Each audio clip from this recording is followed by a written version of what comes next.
I always thought of myself as a rational person. No, really. I wasn't frightened by scary stories, didn't believe in ghosts, and didn't panic in empty rooms. But that night, I was confronted with something I can't explain. Something that forever changed my view of reality. It was an ordinary evening. I was coming home from a late shift. The clock read 2:17 a.m. I was tired, and all I wanted to do was get to my apartment and go to bed. When I walked into the entrance, it was business as usual. The duty light was blinking in the hallway, the air smelled stale. I pressed the button to call the elevator. The doors opened, and I stepped inside. The elevator looked quite ordinary. Peeling walls, dimmed lights. I pressed the button for my floor 9th. The doors closed and the elevator began to rise.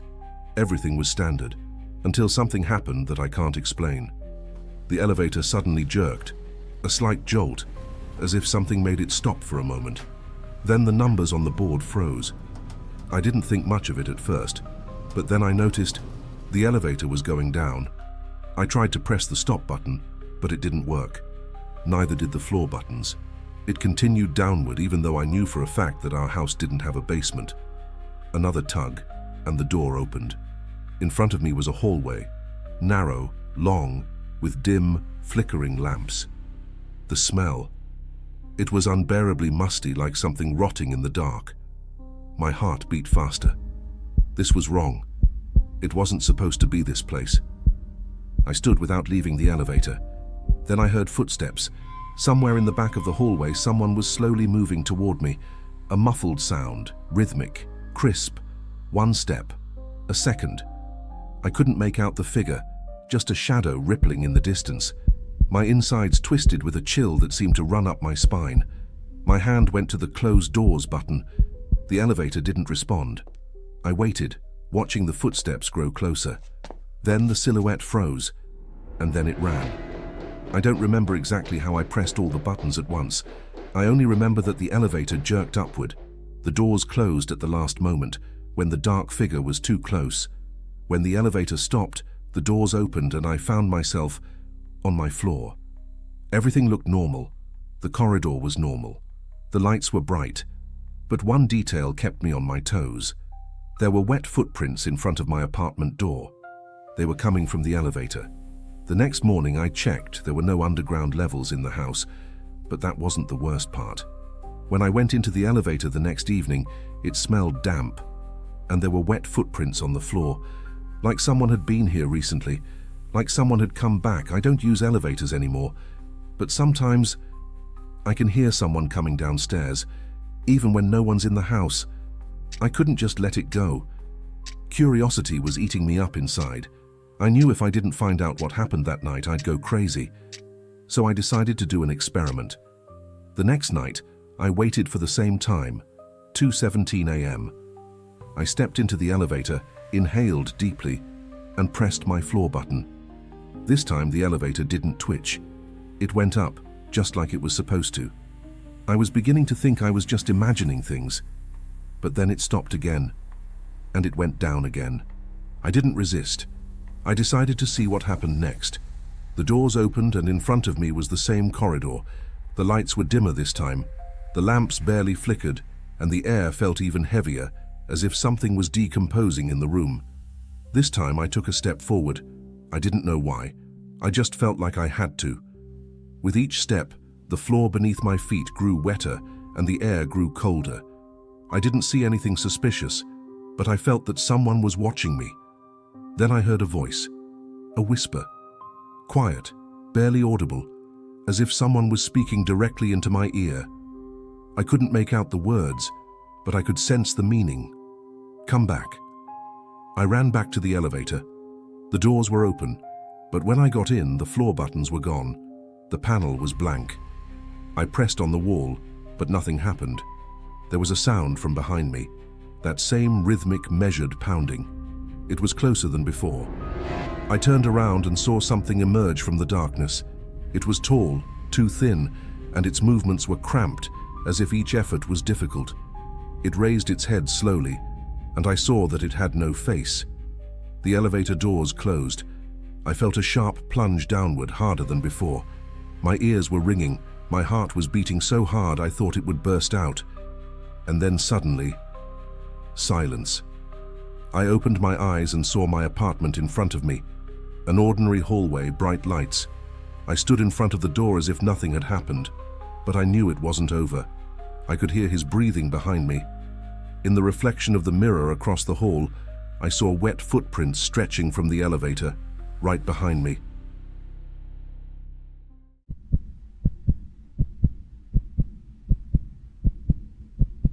Moving into an old house on the outskirts of Boston seemed like a good decision to me.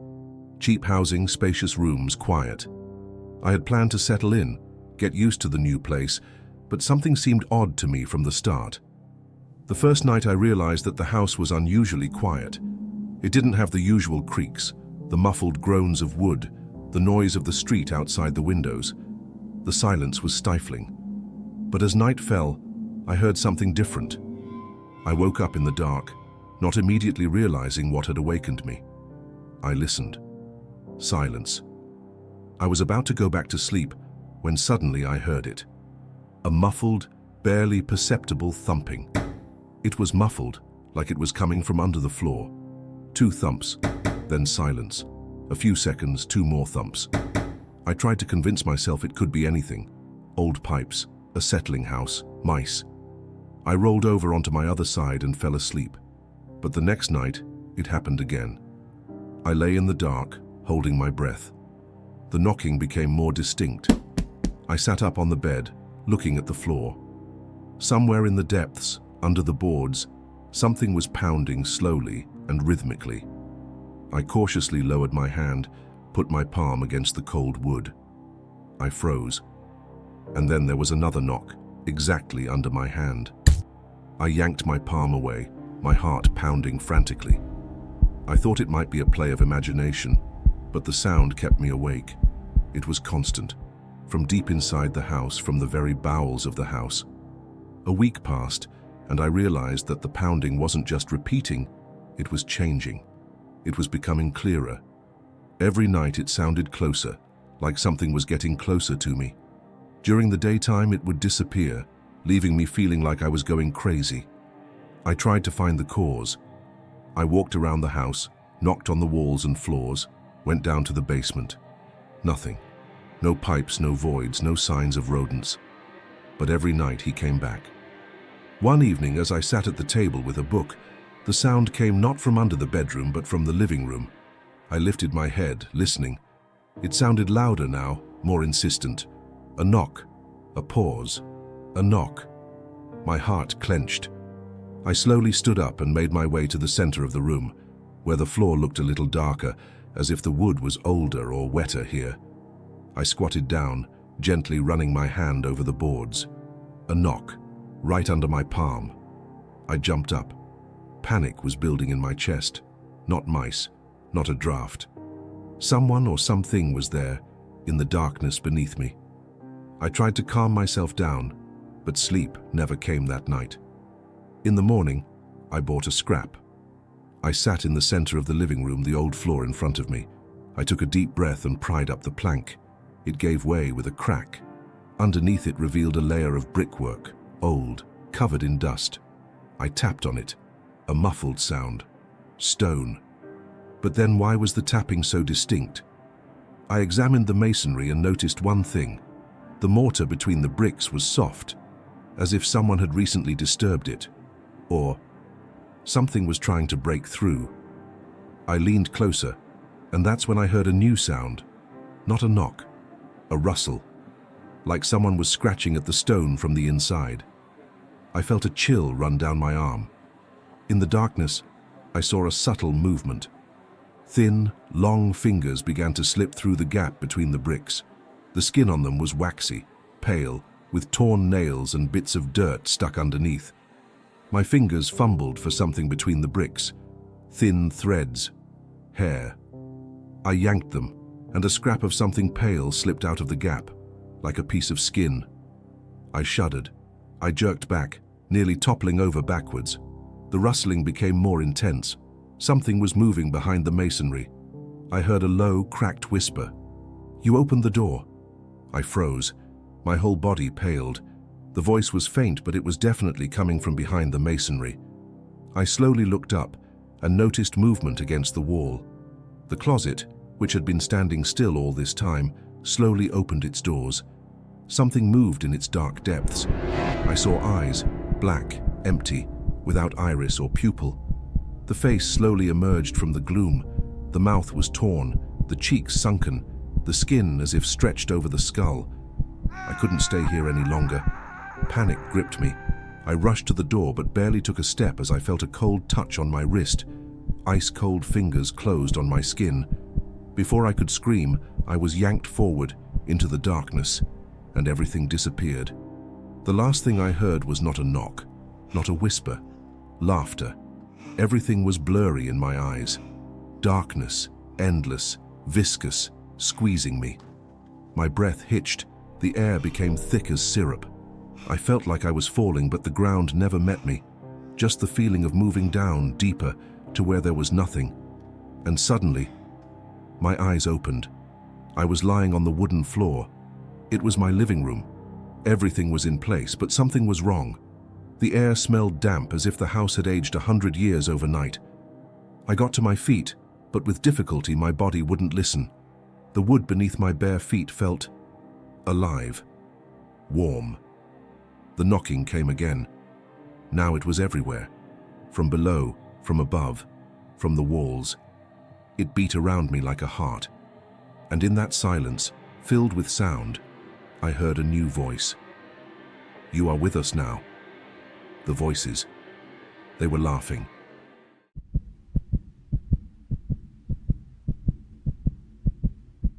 Max had never considered himself a coward. He had seen too much to be afraid of another creepy find on the darknet. His YouTube channel was dedicated to exploring the darkest corners of the net, secret forums, cryptocurrency auctions, strange urban legends. He was used to taking apart frightening material and proving time after time that it was all staged, fake, hoax. He considered himself a skeptic, a man who couldn't be frightened. But that night, he found something that couldn't be explained. A file had appeared on a closed forum that could only be accessed by invitation. The thread was titled Hunter's Archive. The author of the post disappeared shortly after posting, and the post itself was deleted by the moderators a few minutes later. This usually happened when someone posted really dangerous information. Max managed to download the archive. There were 37 video files inside. No descriptions, no forewords, just a folder with faceless file names. He opened the first one. It was filmed through the window of someone's apartment. A young girl was sitting in her room. She was painting her nails, leafing through her phone, talking on speakerphone. Everything looked ordinary, but something wasn't right. The camera moved slowly, as if the cameraman was standing right outside the window, filming through the glass. Not shaky, not casual, not amateurish. Professional, calibrated filming, as if the cameraman had a purpose. He rewound further. The next videos were similar. Different people, ordinary life. A man leaves the office and heads to his car. A woman turns on the bathroom light, leans over to the mirror. An elderly man reading a book in the living room. One thing they had in common was that none of them knew they were being watched. Each new video got worse. In the 7th video, the camera followed the man even after he entered his house. At one point, he turned around as if he sensed something, but there was no one behind him. On the 14th, the cameraman was already inside the apartment. The recording was being made from a dark corner of the bedroom while the man was getting ready for bed. The lights were off. The camera didn't move. It just waited. On the 23rd, the camera was placed inside a closet. A woman sat in front of a mirror brushing her hair. She hummed something, unaware that just a few feet away from her, behind the closet door, someone was standing in the dark. Max felt nauseous. It couldn't be fakes. There were no cheap screamers here, no predictable scares, just real people who lived their lives without knowing someone was after them. He closed the video and looked at the list of files. Each video was signed with a name and a date. The names were different. The dates went in order. But when he got to the bottom of the list, his breath hitched. Video 37, Max, 03.02, 2025. Today's date. His hand shook as he moved the cursor and pressed play. The screen plunged into darkness. Then an image appeared. A camera was filming his apartment. On the screen was himself. Max was sitting at his computer. The light of the monitor illuminated his face. It was recording in real time. Max looked around sharply, trying to see where the footage was coming from. He slowly stood up, walked to the window. No one. He looked under the table, empty. But the camera kept rolling. The image shook. Someone was moving in the shadows behind him. Cold sweat ran down his back. He turned slowly, trying not to breathe too loudly. Behind him was a closet. The door was ajar. Max didn't remember opening it. He froze. The darkness in the gap was unnatural. It seemed too dense, too thick. He took a step back. Click. A sound came from the speakers. The video continued. A hand protruded from the darkness of the closet. It was moving. It was reaching for him. Max saw it on the screen. The arm was longer than it should be.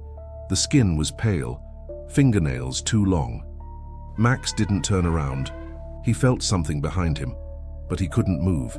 His heart was pounding so hard it drowned out the sound from the speakers. The hand on the screen was getting closer, and the moment it almost touched his shoulder, the screen went black. Max snapped out of his seat, yanked the closet door open, smashing his foot into it. Nothing inside, absolute emptiness. But the computer screen lit up again. It still had the video on it. His hand was still reaching for it the same way. Max slowly lowered his gaze. His shoulder remained empty, but he could still feel the touch, barely tangible, cold. The speakers hissed. File 38 downloading.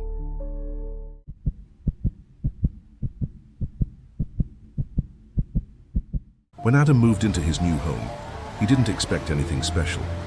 Just an ordinary two-story townhouse in a quiet suburb. Nice neighborhood, low price. He was looking for privacy, away from the hustle and bustle of the city. The first night, however, he noticed something strange. Across the street, in the dark doorway of a neighboring house, stood a man. Adam saw him when he turned off the light in his bedroom and looked out the window. The figure was motionless, barely discernible in the shadows, but clearly present. The stranger just stood there, unmoving, looking in the direction of his house. Adam spent about 20 minutes in that room, checking email on his phone, scrolling through the news. When he looked up again, the man was still there. He tried to push the disturbing thoughts away. Maybe the neighbor was waiting for someone, or maybe he was just thinking.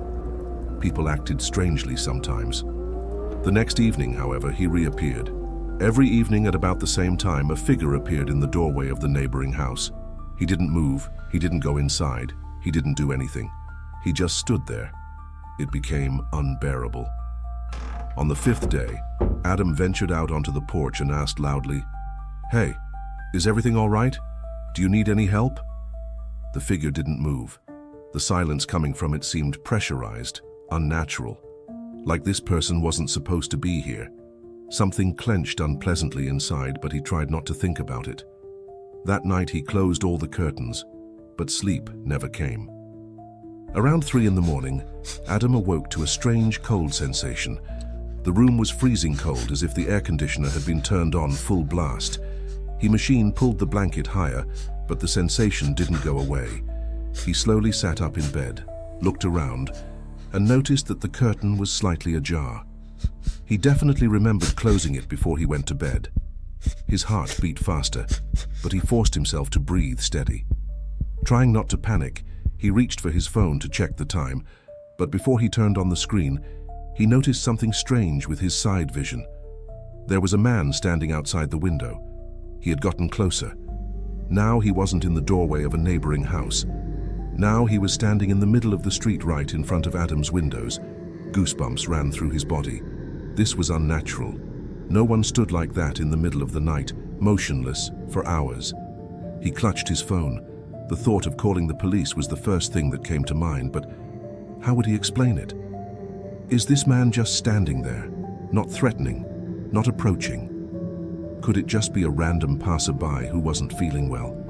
While he was trying to convince himself that it wasn't scary, a shadow slowly stepped forward.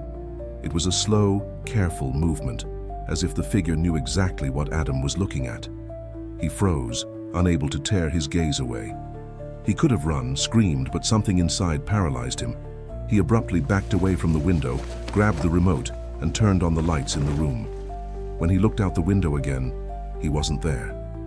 The next morning, he decided to talk to his neighbors. An older woman who had lived on his street for over a decade frowned and said that no one had lived in that house for years. It had been sold, but no one had moved in. But Adam hesitated. It didn't make sense. If no one lived in the house, then who was standing in its doorway every night? And why was he closer now?